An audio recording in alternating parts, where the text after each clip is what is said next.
everybody. I'm Larry Ridley. Welcome to Madden 18 on EA Sports.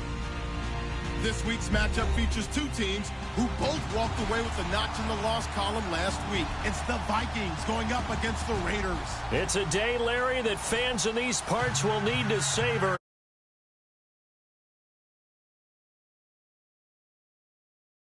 Here it is. It's unlike any other in sport as both teams made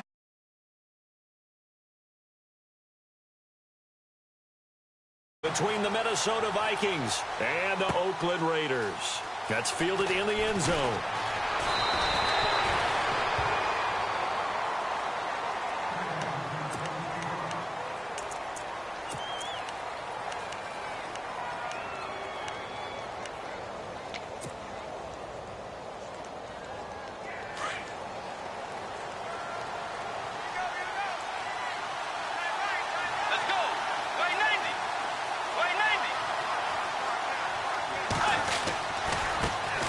Now the first carry for Dalvin Cook. And he'll be taken down here at about the 23-yard line. 2 yards on the pickup there. It'll be 2nd and 8. Well, if the coaching staff's doing a good job upstairs, they'll file away what they just saw from the defense right there. They sold out to stop that running play. I'd say keep that in mind. They want to try that again. Go play action, hit them over the top.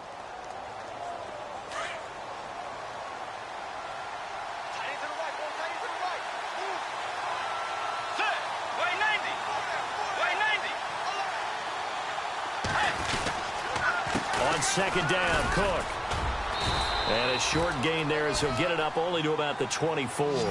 2 yards on the carry there, and it's going to lead him to 3rd down. Well, so many times we look at a short run and we praise the offense for trying to set the tempo and establish things, but the defensive guys, hey, they just won the battle there. It wasn't a big run given up. They don't always have to absorb the body blows. Sometimes they dish them out themselves. This defense looking for an early stop. This is 3rd down and 6.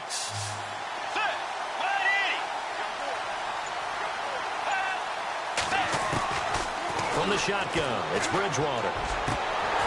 Hard throw, incomplete. Now that's a great opening series defensively. You force what should be a 3-and-out on your opening possession. And great coverage there on 3rd down to force the incompletion to set up 4th. So on 4th down, here's Ryan Quigley now to kick this one away.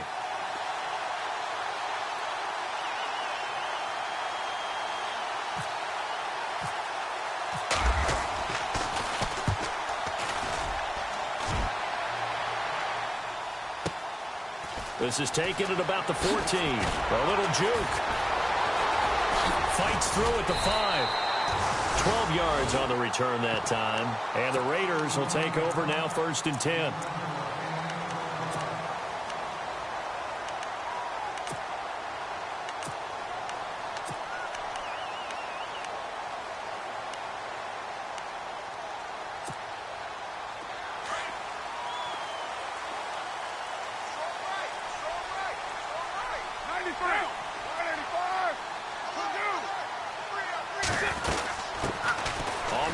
This is Jalen Richard. And down he goes, but he takes it up to the 40. That one good for 13 and a Raider 1st down. That O-line, they cleared a big hole there on that run. The athleticism of offensive lines continues to evolve, and we're seeing it here. Not only are they controlling things right at the line of scrimmage, but they're able to get upfield to get to what we call the 2nd and the 3rd levels. You know, get to the linebacker spot, the secondary spot, getting all the way downfield with their blocking, which helps keep the running back clean. They'll try to continue that trend here this afternoon. They'll run it now out of the gun. And he's taken down, but not before he gets this into enemy territory across the 40. That good for 22 and a 1st down. Sometimes those lines that are drawn on a grease board or in a playbook, they come to life out on the field, don't they? And we just saw down that outside handoff to the right. That right tackle, he gets excited for that call, doesn't he? He does, because he just wants to dominate his guy and say, listen, I was the point of attack. I took care of business. That's why you're able to get downfield and add all those yards to your total. Yeah, really nice gain there. They go play action here on 1st down. The Vikings after him, and they get there for the sack. Linval Joseph. Breaking through to get him for a loss of 7.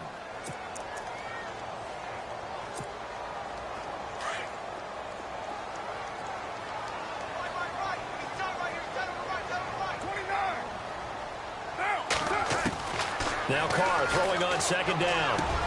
Got some real estate inside the 30. And he goes down, but not before getting this inside the 25. A nice gain of 21 yards.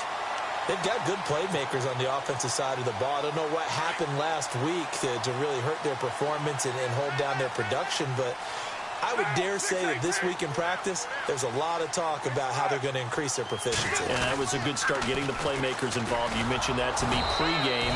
That's what they did there. Yeah, I think a lot of people think the coaching staff really gets on them, and that's how they motivate them. Most of these guys are self-motivated. They have a lot of pride in their performance.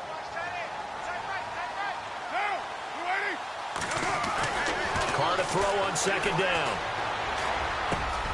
His throw caught right around the 6.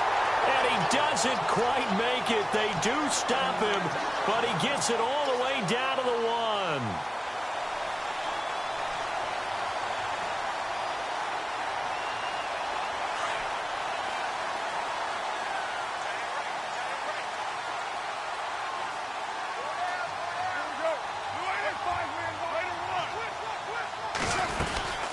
They'll run it now out of the gun.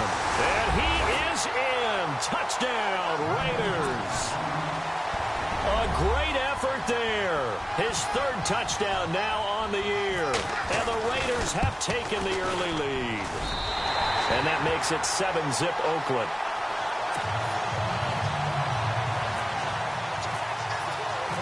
Set now to kick this one away, and off it goes.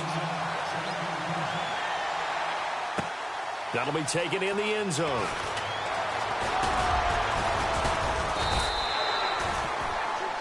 And now out comes Minnesota. And, you know, certainly a lot of football left to be played. We're not into December yet, but right now where we stand, they're first place in their division. Looking good, looking to be a threat come January. And let's think about what every team has in their goals, all right? Number 1 goal is what? Make the playoffs. Number 2 goal is win your division. Number 3 goal, and the biggest goal, I think, is to be the highest seed possible that you can be heading into the playoffs so that you can have as many home games as possible to try and get you to the Super Bowl. And right now fighting for every win possible to try to at least secure home field for the wild card and or divisional round.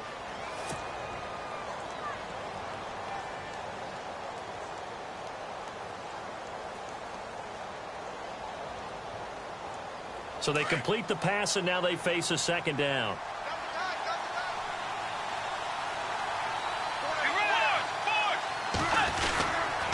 Again, it's Cook. And he's going to get this one across the 30-yard line. We'll give him 10 yards on that one, and that'll earn him a fresh set of downs. Now, look, that wasn't a huge gain, but those are the types of carries I think they were missing in their loss last week. They couldn't get him going on the ground. Did you get the same feeling I did during our meetings, that they kind of regretted that he didn't touch the ball? Absolutely. You know, hey, he should have touched it more last week. They weren't going to make that same mistake, and they've taken care of that early. On 1st and 10, Bridgewater. He's got it complete to Stephon Diggs. Another nice gain, 16 yards there, and a 1st down again. Well, coaches always talk about finding balance on offense. I don't think you can get much more balance than this. Big-time run, big-time pass. A 1-2 combination. Looked pretty good. How about that? Let's see if they can continue to take that kind of a punch, though. 1st down, here's the run with Cook. Officially no gain on the play, and it's 2nd down. Big boys down there in the trenches, and a nice play to stop them cold. Nothing there. Yeah, when you talk about big boys, you're talking about those defensive tackles, those nose tackles. They're not just big, they're immense. And what a big-time play there. And he's brought down. Now, after the completion, we're going to get a timeout, an injured player. We'll take a break and get a report from Oakland after this.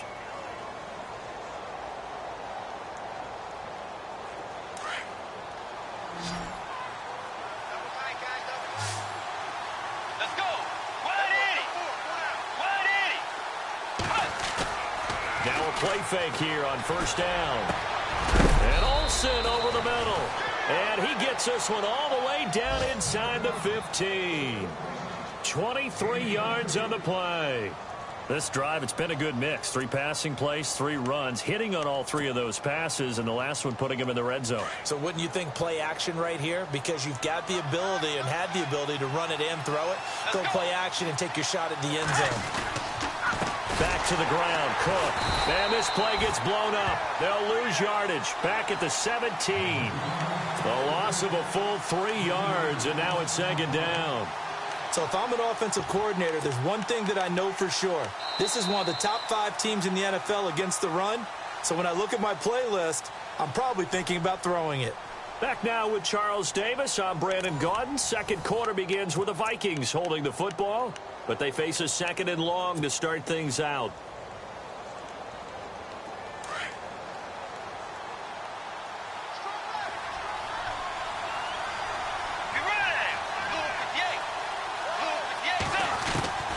Out of the gun, Bridgewater. And he's got it. That one goes for 16 yards. It sets him up 1st and goal. And now the passing game here in the second quarter starting to heat up a little bit. Don't you feel the rhythm starting to happen, right? You see it. Now the confidence is starting to rise. I think now as a play caller, because that has happened, you lean on it a little bit more. You don't go totally away from running the football, but you do say, guess what? We can throw it. We can throw it well with a whole lot of confidence. They'll run for it with Cook. And he will fight his way into the end zone for a touchdown. A great play there. His 4th touchdown on the year. And the Vikings are an extra point away from tying this thing up. It's good, and we're all tied at 7 apiece. So a tie ball game here as the kick's away. That's fielded in the end zone. And the decision to bring it out, a good one, as he's up a yard or 2 shy of the 30. And now Oakland ready to take the field. And, Charles, if the season ended today, and it's not going to, we still have December left. More football. We're only in November. But they would be a wild card team. And that's great. They'd be in the playoffs, but you know they're trying to bump up to be one of those division leaders. That guarantees you at least one home game in the playoffs, and that's what you're really seeking. But there also isn't much margin for error for this team, right? Because right where they're sitting, a 2-game losing streak could have them out of the playoffs, so they've got to make sure they continue to keep the momentum going. Absolutely. There's some sharks smelling blood in the water behind them. 10 yards still left on 2nd down.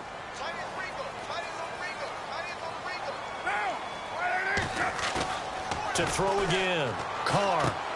He's just going to dump this one off to his fullback out of the backfield. And he'll get it up near the 35, right at the 34 here. It's a gain of 7, and just like that, it's 3rd down.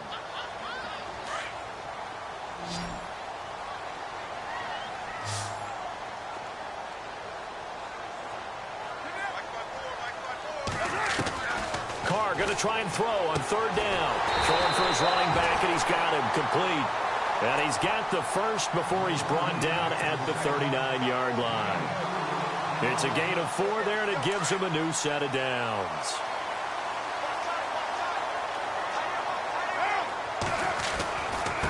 Now a handoff looking right. And he takes this up right near the 45-yard line.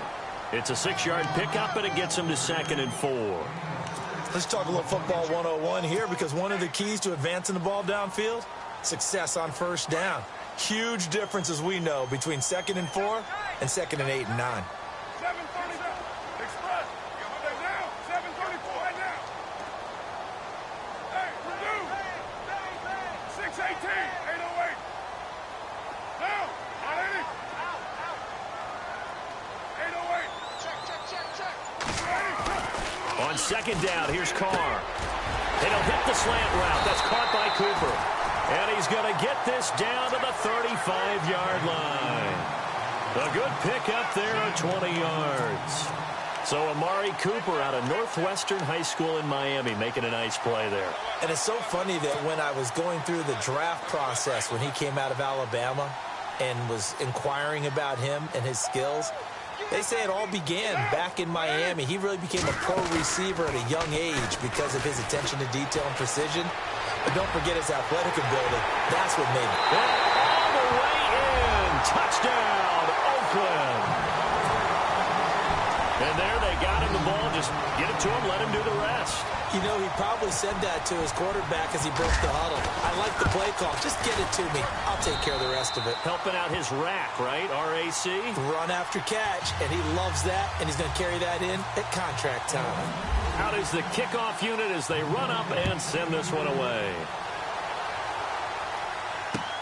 That's fielded in the end zone. They'll bring it back to just about the 25. Call it the 24-yard line. The Vikings offense now, they get ready to head back on the field. And they're hoping to redo their efforts in the last drive when they got into the end zone. And just think of what it's like now on the sideline. Because when you score a touchdown, you have to go over and look at the tablet and see what you did on the last drive. When you scored points, it's a whole lot better view than when you're trying to figure out how to fix things there.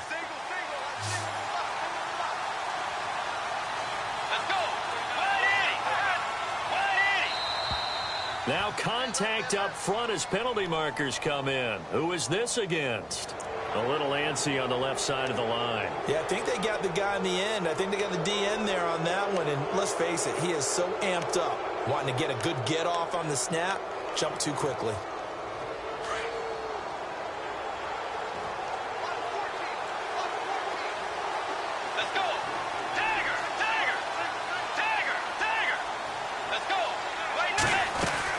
Cook following the penalty. And he'll take this up near the 35, maybe the 34. Give him 5 yards there, and it'll bring up second down. Getting had a ton of success here so far, but you get the feeling that he might be on the verge of popping one. Yeah, even on that one, there was a little bit of a hole, but it closed there quickly at the end.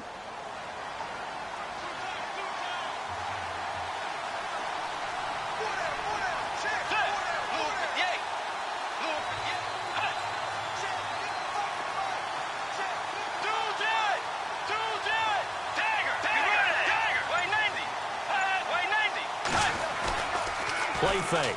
Bridgewater. Over the middle here to Rudolph. A very solid gain of 27. A nice job there, Charles. They picked up the blitz, were able to complete the pass. That had the total feel of a quarterback in control.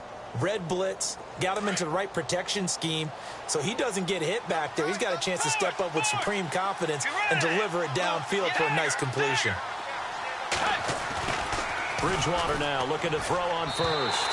And this one's incomplete. Stephon Diggs, his intended receiver. And that'll bring up second down. The one thing that I've liked defensively is that they've shown him a lot of different looks here in the first half. They've come after him. They've sat back.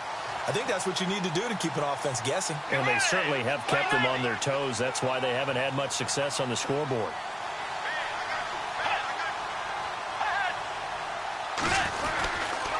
Now Cook.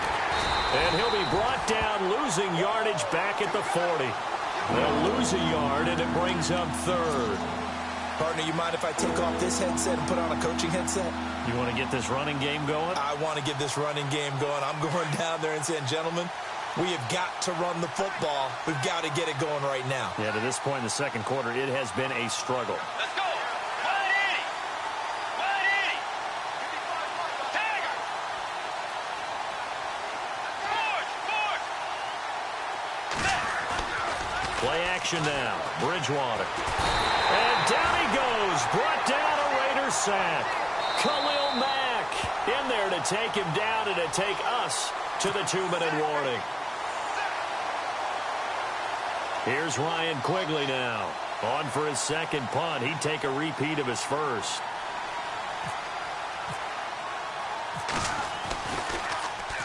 He gets this one away, and boy, it's another boomer.